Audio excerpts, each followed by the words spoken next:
Hello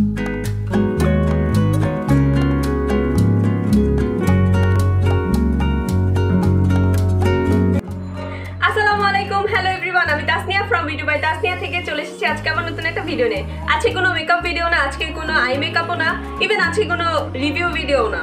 আজকের ভিডিওটা total different একটা ভিডিও। আজকের ভিডিওতে আমি তোমাদেরকে দেখাবো কিভাবে তোমরা পারফেক্টলি লং লাস্টিং একটা স্ট্রেট করতে পারো। মেইনলি স্ট্রেটের ক্ষেত্রে আমাদের কি প্রবলেম হয়, একটু কিছুক্ষণ পরে যে স্ট্রেটটা নষ্ট হয়ে যায়, চুলটা অনেক ফ্রিজি মনে হয়, আবার অনেকে দেখা যায় স্ট্রেট থাকলেও চুল অনেক ফ্রিজি হয়ে যায়, আবার চুল গ্রিসি হয়ে যায়, অনেকের চুলের স্ট্রেটটা নষ্ট হয়ে চুলটা আরো বেশি কার্লি লাগে, যেটা খুবই খারাপ লাগে। ইভেন আমার সাথে এরকম অনেক হয়েছে আগে, বাট আমি এরপরে একটা ট্রিক্স অ্যাপ্লাই করেছি। আমি একটা সিস্টেম ওয়াইজ চুলটাকে স্ট্রেট করি। এটাতে হয়তো তোমার 5 মিনিট বেশি লাগবে, বাট তোমার চুলটাকে অনেক সুন্দর দেখাবে, চুলটাকে খুবই স্মুথ সিল্কি মনে হবে। তো আজকের ভিডিওতে আমি তোমাদেরকে এটাই দেখাবো কিভাবে তোমরা পারফেক্টলি লং লাস্টিং একটা হেয়ার স্ট্রেট করতে পারো। তো চলো দেরি না করে ভিডিওটা শুরু করা যাক। তোমার চুলটাকে পারফেক্টলি স্ট্রেট করার জন্য কয়েকটা জিনিসের প্রয়োজন হবে। এখানে আমি 2টা চিরুনি নিয়েছি, কিছু কাঁকড়া ক্লিপ আর হিট প্রোটেক্টর। হিট প্রোটেক্টর তোমার জন্য মাস্ট। হিট প্রোটেক্টর ইউজ না করলে তোমার চুলটা নষ্ট হয়ে যাবে, চুলের আগা ফেটে যাবে।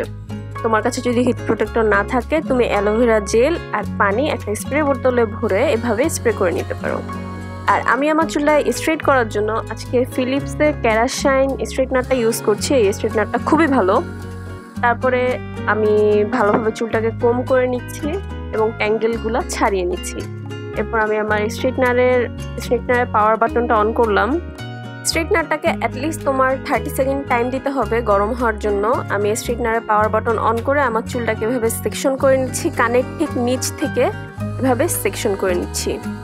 তারপরে আমি বাকি চুলগুলো ভালোভাবে আটকে নিচ্ছি এবং সেকশন করার পরে সেটাকে আবার অর্ধেক করে ভালোভাবে আঁচড়িয়ে নিয়ে আবার সেখানে দেখো আমি চিরুনি দিয়ে এবং স্ট্রেটনার দিয়ে টেনে টেনেই করছি। এখানে আমি হাত লাগাচ্ছি না, কারণ তোমরাও হাত লাগাবে না। হাত যেহেতু চুলটা গরম থাকে, হাত পুড়ে যাওয়ার সম্ভাবনা থাকতে পারে। আবার চিরুনি দিয়ে টেনে টেনে করলে চুলটা সুন্দর ছাড়া ছাড়া এবং সুন্দর সিল্কি হয়। এরপরে দেখো আমি আমার আইব্রোর নিচের অংশ থেকে করেছিলাম, কিন্তু পরে সেটা করলাম না, কারণ যেহেতু আমার চুল কম, আমার আইব্রোর নিচের অংশটুকু থেকে নেওয়া লাগে না।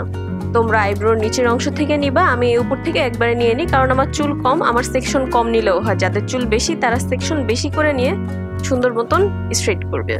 ঠিক এভাবেই চিরুনি দিয়ে ধরে এবং স্ট্রেটনার দিয়ে টেনে টেনে, তাহলে করে তোমার চুলটা অনেক সুন্দর লাগবে। এবং এই মাথার সামনের দিকটা স্ট্রেট করার ক্ষেত্রে একটু সাবধানে, যেন তুমি তোমার নিজেই পুড়িয়ে না ফেলো, এর জন্য একটু সাবধানে কেয়ারফুলি স্ট্রেট করতে হবে। এবং এভাবেই আস্তে আস্তে করে আমি আমার সম্পূর্ণ চুলটাকে সেম সিস্টেমে সেকশন করব, ভাগ করে চিরুনি দিয়ে ধরে টেনে টেনে সুন্দরভাবে আমার চুলটাকে আমি স্ট্রেট করে নিব। আমি জানি না এটা তোমাদেরকে আমি মুখে বলে কতটুকু বুঝাতে পারছি, বাট আশা করি তোমরা আমার ভিডিওটা দেখে বুঝতে পারছো আমি ঠিক কিভাবে স্ট্রেটটা করছি। আর হ্যাঁ, স্ট্রেট করার সময় তুমি সম্পূর্ণ সময় স্ট্রেটনারের পাওয়ার বাটনটা অন রাখবা না, এতে করে অনেক বেশি গরম হয়ে যাবে, তোমার চুলের মারাত্মক ক্ষতি হবে। তুমি একটু কিছুক্ষণ অন রাখবা, একটু কিছুক্ষণ পর অফ করে দিবে। অন অফ করে তুমি তোমার চুলটাকে স্ট্রেট করবা। আর হ্যাঁ, আমি স্ট্রেটনার তোমাদেরকে বলবো যে কোনো একটা, অনেক ধরনের স্ট্রেটনার পাওয়া যায়, যেটা 2-in-1 স্ট্রেটনারটা আমিও কিনেছিলাম আবেগের বসে, বাট ওটা একদমই ভালো কাজ করে না, দুইটার কোনোটাই কাজে দেয় না। তো আমি বলবো তোমরা ফ্ল্যাট আয়রন কিনো, সেটা দিয়েই তোমরা চুলটাকে কার্ল করবে। আমি কার্ল করার জন্য একটা ভিডিও বানাবো ইনশাল্লাহ সামনে। তো এরপর চুলটাকে তোমরা এভাবে বেঁকাভাবে সেকশন করবে। এটা কারণও আমি বলছি কেন, এটা তোমরা একটু পরেই বুঝতে পারবে আমি এভাবে বেঁকাভাবে সেকশন কেন করলাম।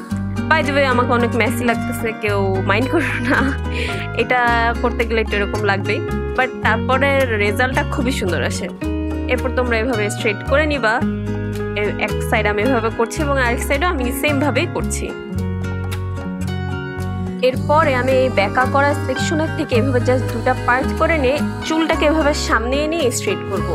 সামনে এনে স্ট্রেট করার কারণ হলো, যদি তুমি সামনে এনে স্ট্রেট করো তাহলে তোমার চুলটাকে অনেক ভলিউম দিবে এবং চুলটা দেখতে অনেক সুন্দর লাগবে। নর্মালি স্ট্রেট করলে চুলটা যেরকম ফ্ল্যাট হয়ে থাকে সেরকম মনে হবে না, এভাবে করলে অনেক সুন্দর লাগবে। তোমরা দেখতেই পাচ্ছ আমার সামনের চুলটা সুন্দর মতন একবারই সেট হয়ে গিয়েছে। তো এটাই ছিল আমার আজকের ভিডিও। আশা করি ভিডিওটা তোমাদের জন্য অনেক হেল্পফুল হবে এবং ফার্দার তোমরা এভাবে স্ট্রেট করার পরে কোনো প্রবলেম ফেস করবে না।